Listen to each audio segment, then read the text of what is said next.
Coba perhatikan keadaan ini. Sahabat mulia punya keadaan terbatas, mata nggak bisa lihat, jarak rumah cukup jauh ke masjid, tidak ada penuntut, sholat subuh terdengar adzan masih diminta ke masjid.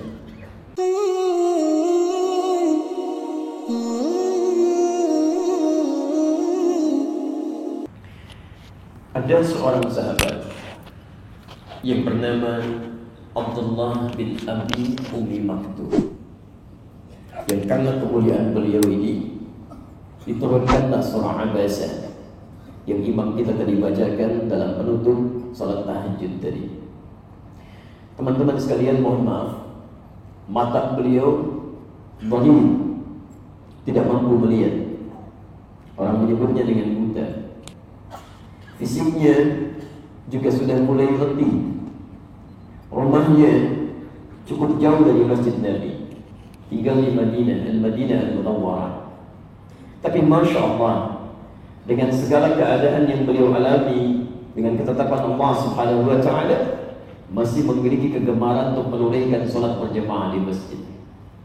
Masjidnya, jangan bayangkan seindah dan senyaman Al-Falah saat ini. Jangan bayangkan senikmat Masjid Nabawi dalam nuansa sekarang ini. Dulu Masjid Nabi, ya, Masya Allah, kami punya gambar lamanya itu, termasuk beberapa saat yang lalu, saat baru pulang kembali dari Madinah, kami masuk ke museum di daerah Kuba. Itu ditunjukkan bagaimana suasana Masjid Nabi di masa lalu. Luasnya hanya kisaran, kalau antum yang pernah ke sana, itu karpet merah yang ada lampu-lampu di atasnya itu. Luasnya cuma segitu dulu. Masya Allah. Ya. Saya bermohon pada Allah Subhanahu wa Ta'ala, mudah-mudahan yang belum pernah berangkat umrah atau haji, Allah berikan nikmat segera untuk berangkat, dan yang telah berangkat ke sana, Allah berikan kenikmatan untuk bisa mendapatkan nikmat itu lagi. Tiangnya pelepah-pelepah kurma, atapnya daun-daun kurma, lantainya hanya tanah semata. Jadi kalau panas pasti panas luar biasa, kalau hujan pasti bocor. Bahkan pernah Nabi SAW disebutkan dalam hadis riwayat Muslim, Kitabus Siyam, nomor hadis ke-27, posisi paling kiri sebelah bawah di kitabnya, pernah menunaikan salat. Kemudian ketika beliau menunaikan salam ke kanan dan ke kirinya, nampak terlihat kata para sahabat di belakangnya, kening Rasulullah SAW telah tertempel tanah lumpur di atasnya. Ini menunjukkan bahwa malamnya terjadi hujan, tanahnya basah, tapi Nabi masih mau menunaikan sholat di masjid.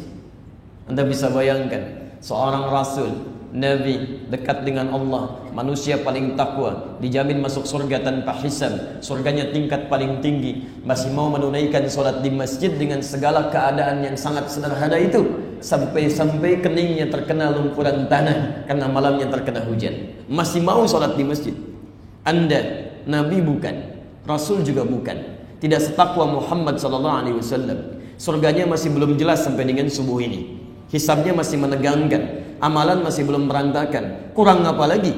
Diberikan fasilitas masjid yang segini nyamannya, kipasnya begitu banyak, AC-nya begitu nikmat, karpetnya begitu nyaman, suasananya begitu enak, ta'limnya luar biasa, Masya Allah. Direkam pula, ustadznya datang sendiri, nerangkan sendiri, kadang nulis sendiri, nanti ngapus juga sendiri, Masya Allah. Dengan segala kenikmatan ini belum tersentuh juga untuk menunaikan sholat di masjid. Anda perlu diberikan fasilitas apa lagi?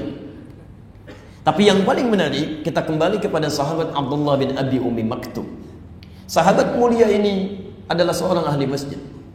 Beliau i'tikaf karena punya keterbatasan, mata tidak mampu melihat, jarak rumah cukup jauh.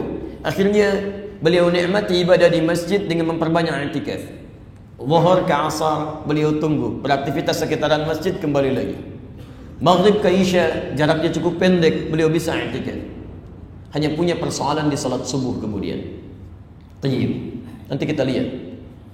Datanglah kepada Rasulullah SAW, lantas mengadukan persoalannya, meminta rukhsah, keringanan. Lihat kalimatnya. Qala ya Rasulullah. Beliau sampaikan, ya Rasulullah, aliya rukhsah. Bolehkah saya mendapatkan keringanan khusus dalam salat subuh itu? Jelas alasannya. Maaf, mata tidak bisa melihat, jarak rumah cukup jauh dari masjid, tidak ada penuntun, suasana juga tidak sebaik kita saat ini. meminta izin kepada Nabi sallallahu alaihi wasallam dapat keringanan khusus untuk subuh, menunaikan salatnya di rumahnya, tidak ke masjid. Apa jawaban Nabi sallallahu alaihi wasallam? Ternyata tidak serta-merta mengiyakan atau menafikannya. Tapi Nabi sallallahu alaihi wasallam kemudian membalikkan pertanyaan itu dengan satu pernyataan yang luar biasa. Perhatikan kalimatnya. Qala Rasulullah sallallahu alaihi wasallam. Rasulullah sallallahu alaihi wasallam kemudian bertanya kepada sahabat mulia ini, "Atasma'ul adzan?" Apakah Anda masih bisa mendengar adzan? Kata sahabat mulia ini, "Bala, ya, saya dengar." Masya Allah. Kalau Anda bisa bayangkan jarak rumah cukup jauh dari rumah ke masjid, adzan masih terdengar. Yang suka adzan di zaman Nabi siapa? Bilal bin Rabah. Sudah ada mikrofon pada saat itu?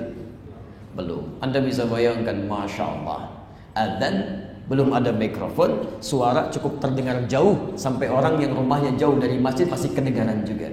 Ini menunjukkan dalam fikih adzan akan yang terbaik bila yang dipilih untuk bisa mengumandangkan adzan orang-orang yang punya suara yang cukup tinggi, yang cukup keras, bisa terjangkau pada orang-orang yang bisa mendengarkan adzan di situ.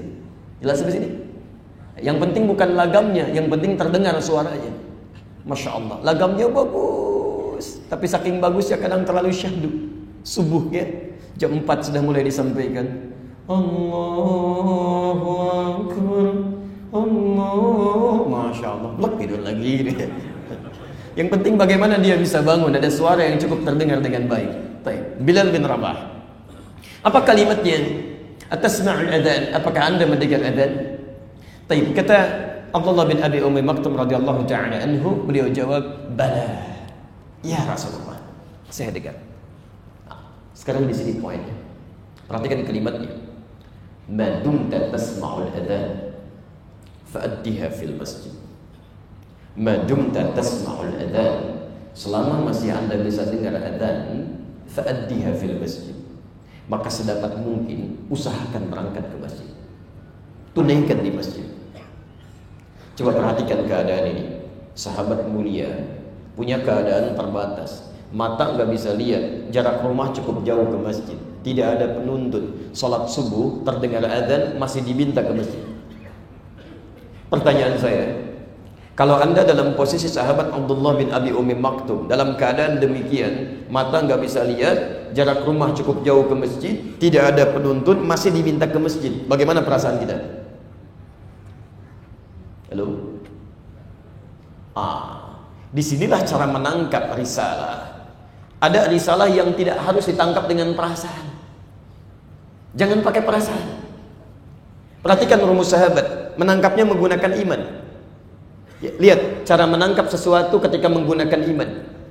Para sahabat tidak pernah menyimpulkan satu petunjuk dari Nabi SAW bila disampaikan menghadirkan tantangan tertentu. Misal, ya, dalam keadaan seperti tadi ada keterbatasan, masih diminta untuk ke masjid. Maka ketika dibaca dengan iman oleh para sahabat, perhatikan cara membacanya. Kalau Nabi SAW masih meminta saya untuk melakukan satu amalan dengan keadaan yang terbatas ini, dalam tanda petik masih dipaksa menunaikannya, ini menunjukkan ada pahala besar di balik itu. Ada keutamaan yang besar yang harus saya raih. Di cara membacanya, kalau dalam syariat Islam, baik tertuang dalam Al-Quran ataupun dalam hadis Nabi SAW, ada ibadah yang ditekankan kepada kita, tapi dalam penunaiannya tidak mudah mengerjakannya, itu menunjukkan banyak keutamaan di dalamnya yang tidak bisa didapatkan seperti ibadah yang lain. Jelas di sini?